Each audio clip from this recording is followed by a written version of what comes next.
Welcome to Bommi time pass. நான் உங்கள் Bommi.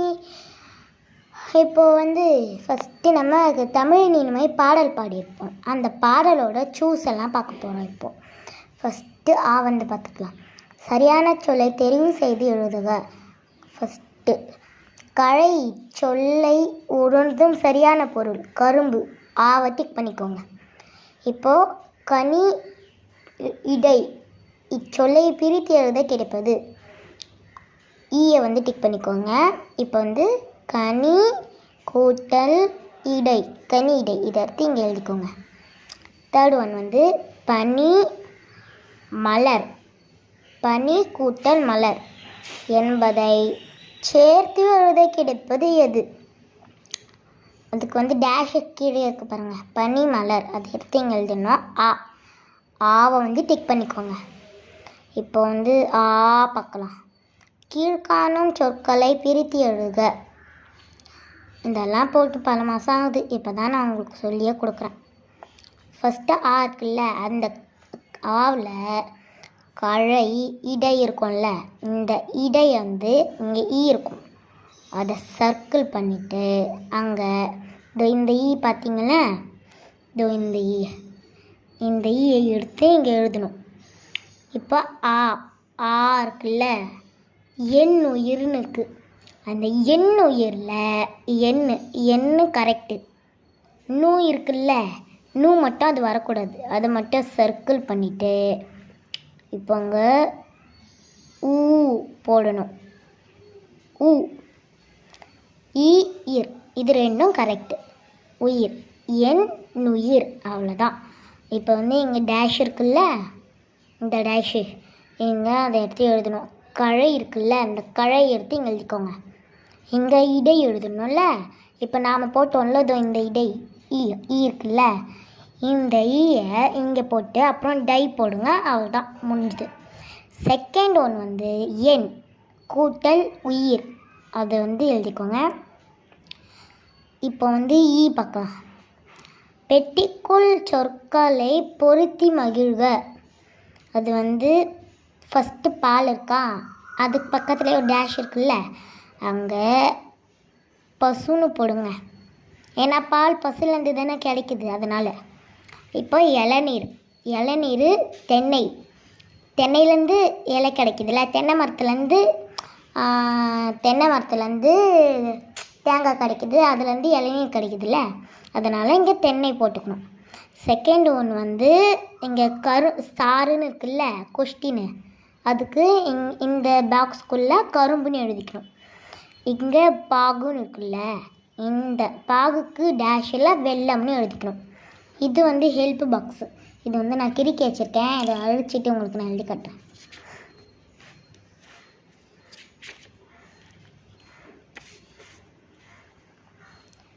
First ஒன்னுக்கு 2, செகண்ட் ஒன்னுக்கு 4, நெக்ஸ்ட்டு ஒன்னுக்கு 1, நெக்ஸ்ட்டு தேர்டு. இது ஹெல்ப் பாக்ஸ். இங்கே நம்பர் போட்டு அதை எடுத்து நம்ம இங்கே எழுதுகிறோம். அவ்வளோதான். இப்போ ஊ பார்க்கலாம். அது பாடலில் 2ஆம் எழுத்து ஒன்று போல் உள்ள சொற்களை எடுத்து எழுதுக. அதுக்கு ஃபஸ்ட்டு நம்ம 2 லெட்டர்ஸாக கூட படிக்கலாங்க. அது இங்கே கனி, இந்த கனியை ஃபஸ்ட்டு படிச்சுக்கோங்க. ஈ, இந்த ஈயை இங்கே படிச்சுக்கோங்க. கனி ஈடை, அவ்வளோதான். கனி இடை, ஈஸியாக முடிஞ்சுதான். இங்கே பனி எழுதிக்கிட்டோங்க. பனி மலர், இந்த 2 லெட்டர், இது 3 லெட்டர், அவ்வளோதான், ஈஸியாக முடிஞ்சுது. ஃபஸ்ட்டு பனி படிச்சுக்கோங்க, நெக்ஸ்ட்டு மலர் படிச்சுக்கோங்க. ரெண்டுத்தையும் சேர்த்தா என்ன, பனி மலர், அவ்வளோதான். இப்போது நனி பசுன்னு இருக்குல்ல, இந்த நனி பசுவை 2 பிரிச்சுக்கோங்க. நனி பசு, ஃபஸ்ட்டு நனி, நெக்ஸ்ட்டு பசு, அவ்வளோதான், நனி பசு. இங்கே இனின்னு இருக்குல்ல, அந்த இனியை ஃபஸ்ட்டு படிச்சுக்கிட்டு எனன்னு இருக்குல்ல, என, அதை எழுதிக்கோங்க. இங்கே 4 ஃபுல் ஸ்டாப் வச்சுக்கோங்க. அது நெக்ஸ்ட்டு ஊ பார்க்கலாம். இது பாடலில் வரும் வருணை சொற்களை எடுத்து எழுதுக. அதுக்கு நனி, இப்போ இங்கே எழுதினீங்களா, இந்த நனி பசு, அதையே எடுத்து இங்கே எழுதினுக்கு இங்கே முற்றவர்னு எழுதணும். இந்த முற்றவர்.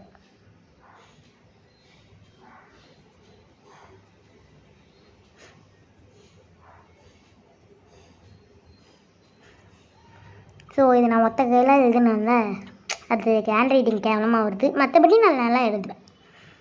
இங்கே வந்து இப்போது கழை இப்போ வந்து எழுதிக்கிட்டு பனிமலர், இந்த பனிமலர் இருக்குல்ல, அந்த பனிமலர் எடுத்து எப்படியே இங்கே போடணும். இப்போ குளிரில அவ்வளோதான். இப்போ வந்து வினாக்களுக்கு விடையளி பார்க்கலாம். ஃபஸ்ட்டு ஒன் வந்து எழுதி போடல, ஏன்னு தெரில. இப்போ செகண்ட் ஒன் இருக்குல்ல, அது வந்து படிக்கலாம். எங்களுக்கெல்லாம் டீச்சர் சீக்கிரமாக சொல்லி கொடுத்துருவாங்க. எப்படி பார்த்திங்கன்னா, இப்போ பாரதிதாசன், இது கொஸ்டின் தானே. பாரதிதாசன் எதனை என்னுயிர் என்று கூறுகிறார். அது வந்து எதனைன்னு இருக்குல்ல, அதை மட்டும் சர்க்கிள் பண்ணிவிட்டு ஒரு குட்டி எக்ஸ் மார்க் போட்டுடணும். பாரதிதாசன் எதனை என்னுயிர் என்று கூறினார். அந்த எதனை இருக்குல்ல, அதை சர்க்கிள் பண்ணிக்கிட்டு என் உயிர் என்று கூறினார் அது இருக்குல்ல, அதெல்லாம் இப்படி டேஷ் போட்டுக்கோங்க. அப்புறம் இங்கே இந்த இது இருக்குல்ல கொஸ்டின் மார்க், அதை சர்க்கிள் பண்ணிவிட்டு இங்கே இப்படி போட்டுக்கணும். அதை பண்ணிவிட்டு இங்கே எதனைன்னு எழுதணும்ல, அதை வந்து அடிச்சுட்டு இங்கே தமிழைன்னு எழுதிட்டு அவ்வளோதான். இப்போ கொஸ்டின்லேயே ஆன்சரும் வந்துடுச்சு. கொஸ்டின் எழுதும் போது இதை எதனை அப்புறம் இதெல்லாம் எழுதணும். ஆன்சர் எழுதும் போது இதை எழுதக்கூடாது, இதையும் போடக்கூடாது. பாரதிதாசன் தமிழை என்னுயிர் என்று கூறினார். ஃபினிஷ்ட். இப்போ வந்து நெக்ஸ்ட் பேஜ் எதுவும் இல்லை. இது இன்னும் சொல்லிக் கொடுக்கல, எங்களுக்கு சொல்லி கொடுத்தா போடுறேன். நெக்ஸ்ட் பேஜ் கதை இருக்கா, அந்த கதையை நான் உங்களுக்கு அப்புறமா சொல்கிறேன். ஸோ இப்போ அவ்வளோதான், முடிஞ்சுது. இது பிடிச்சிருந்தா லைக் பண்ணுங்கள், ஷேர் பண்ணுங்கள், சப்ஸ்கிரைப் பண்ணுங்கள். பாய்.